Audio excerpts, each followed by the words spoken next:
We just hanging in there, Mark. We ready to see some football, man. I think everybody's like the football fever is at its max right now. And when But George yeah, says he's hanging out in the Florida heat, I'm hanging out in the Florida heat now too. I'm right there with you and James and Chris. We're all hanging out in the Florida heat. And George and I have had a couple of conversations in the last few weeks where George was dodging thunderbolts and raindrops, and I was always like, man, it hasn't hit here yet. But last night, oh, it hit.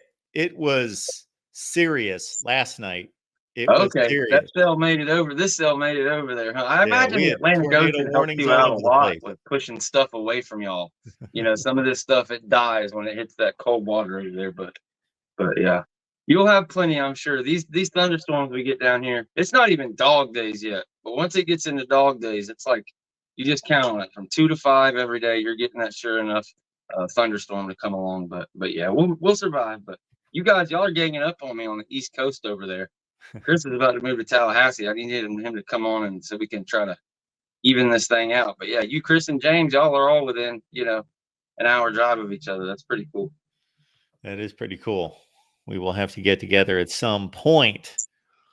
All right, George. Well, we've got a date against Georgia Tech, and that's not in Atlanta. It's not in Tallahassee. It's nowhere close to what we're talking about being an hour away. No, over in Dublin, remember, everybody. This is the first time that FSU is headed overseas as a 13-point favorite. So we've got our kickoff time. So Florida State's going to be kicking off at 5 local time, but no.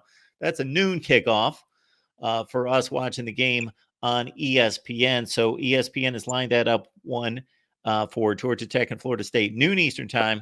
The next week, it's Boston College. And again, good play on Florida State's part. I don't know what they've done. I don't know who they've negotiated with. Obviously, they've worked things out with ESPN. They figured it out. And of course, it helps being a big draw because they get their preference. But I have always thought that this was brilliant.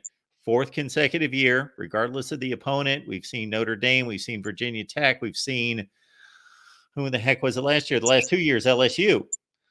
Sunday night, all by themselves. Actually going to be a Labor Day night, Monday night. So ESPN's lined it up with a game on Sunday. That's a good place to be. Or on Monday night. Last year, it was Florida State, LSU. It was Clemson, Duke. So the ACC actually did something right there in putting their marquee teams on by themselves. So there's no competition. I think that's brilliant. Even if it's Boston College, people want to watch college football. They got to watch Florida State. Well, now the question is, why would they do that, Mark? Like, why would ESPN do that or Florida State?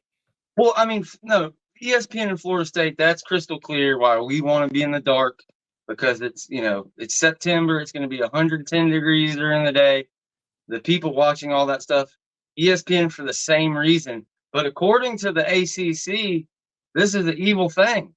Every conference member, they pull their own weight. Florida State doesn't deserve any extra money. It's not like they're the ones that are pulling this conference, holding it on their back. So why is it that every chance they get, Florida State is the one that's on Monday night, on Friday night, whatever the case may be, as you've said. So it just goes to prove everything, we've kind of talked about.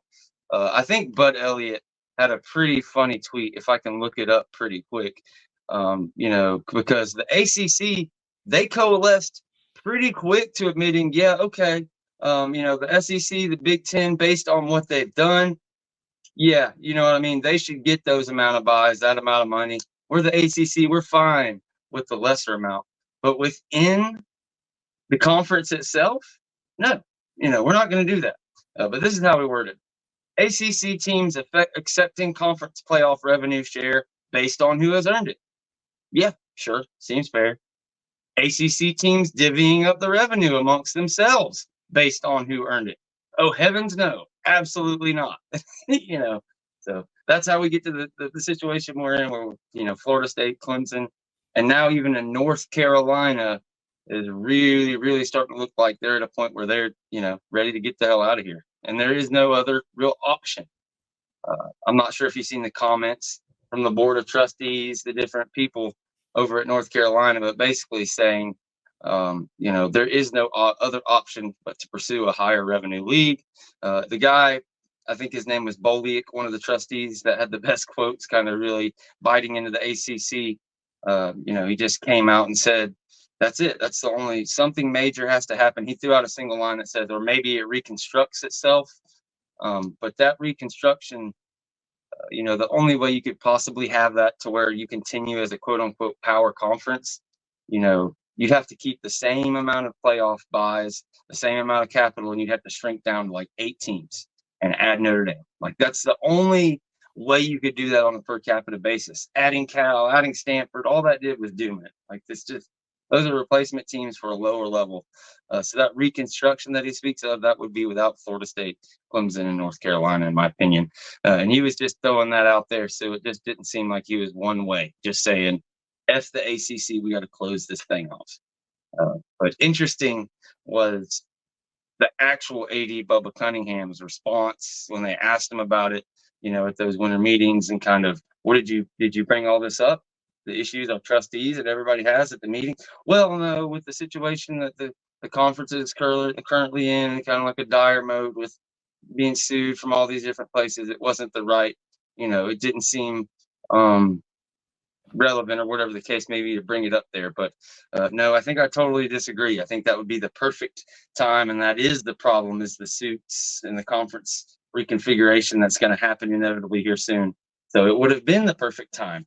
I kind of had the feeling maybe UNC is going to have to get him out of there to move forward with whatever they're going to do if they're actually going to enter the fray. But as Jen pointed out, and I kind of pick on her a little bit because, I try to be a little bit more serious about this stuff, but they're just kind of whining now when you've been part of the problem. Like, you were the guys that have been toting water for these guys all these years. It was your alumni talking to your alumni under the pine trees there, swinging pine trees, as they wrote it in that paper, all those years ago when you decided to keep Raycom on life support. I think I talked about it when we did the little spot last week. John Swofford was a forward-thinking guy in the 80s. He was like, man, even though we're the richest now and basketball's king, telling you right now, the money in the future is going to be football TV contracts. And they got ahead of it. Like, that's how they got Florida State to join the contract. They were forward-thinking, all these things. But then when you get into 2000, on it to 2008, a little bit long in the tooth, it was more about not taking risks, not taking chances, all them things he preached in the 80s. And it was more about just getting his nest egg for him, his mom, or I don't know about his mom, excuse me. God rest her soul, his wife, his daughter, all these different positions, and kind of retire. That's what the outside perception is.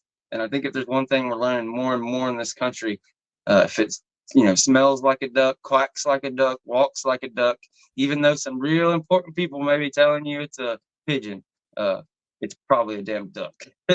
Excuse my French. Absolutely. The thing about North Carolina is that that makes them a little bit different than everyone else. And this isn't that they're more popular or bring more TV revenue or anything like that, because we've got a pretty clear distinction. Florida State, Clemson, actually Louisville's done a little bit better than Miami the last 10 years or so. Miami's right there, of course.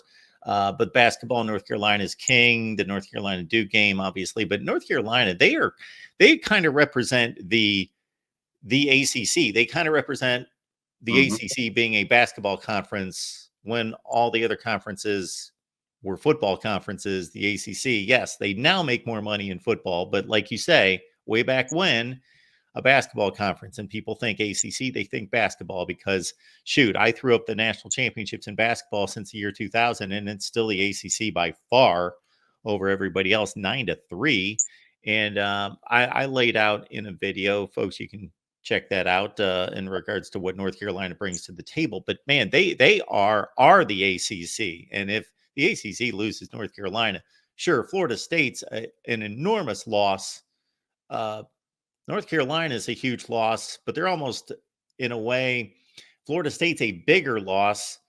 North Carolina is almost like a symbolic loss. Like, if you lose North Carolina, you've kind of lost the ACC. Yeah, no, I totally agree. Florida State and Clemson 1-2 on the field results, on the money being brought in. There's no mistake. But as you mentioned, North Carolina, Duke, that is the ACC. It's like, kind of, as I alluded to, there's so many North Carolina alumni that are employed at the ACC league office, all the way around, kind of everything, all the arms that reach, all their credibility, not all of it, but a whole lot of it comes from North Carolina. Even back to, like I said, Skipper at ESPN was a North Carolina graduate that you're doing business. That's this whole good old boy network that allowed all these things to happen. So once North Carolina bows out, like, who's your advocate? Who is the person with the rich history and this and that? I mean, at that point, it's just after Florida State and Clemson, you could argue, okay, is it Miami? Is it Louisville? Is it North Carolina? That's the next this or that. But yeah, North Carolina is firmly entrenched. The way the state laws are there, the way that they're connected with NC State, and the way that their dealings with the conference are handled by the state and things of that nature. Yeah, North Carolina is 10 times worse than losing a Miami that's just a private institution drawing a check from you. So yeah, I agree 100% with you there. Chris Frazier, Spear Addicts, dropping by. We always appreciate Chris, his busy schedule. Get on over to Spear Addicts. He's all over Florida State football on a regular basis. Chris will set you up with where we stand on this conversation. You can jump in anywhere you want to go with this. Of course, we're addressing the ACC meetings. North Carolina's made a big splash here in the last couple of days in regards to comments that have been made that I'm sure you're well aware of.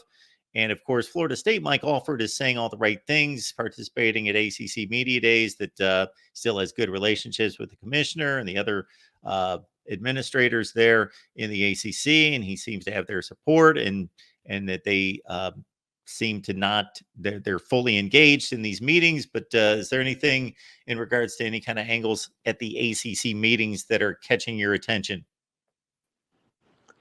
Yeah, the ACC is kissing everyone's rear end now. And that's standing out pretty heavily in the facts of now that you've got people like Duke asking questions. You've got obviously North Carolina asking questions. North Carolina's probably the next one in line we've been saying that for a while.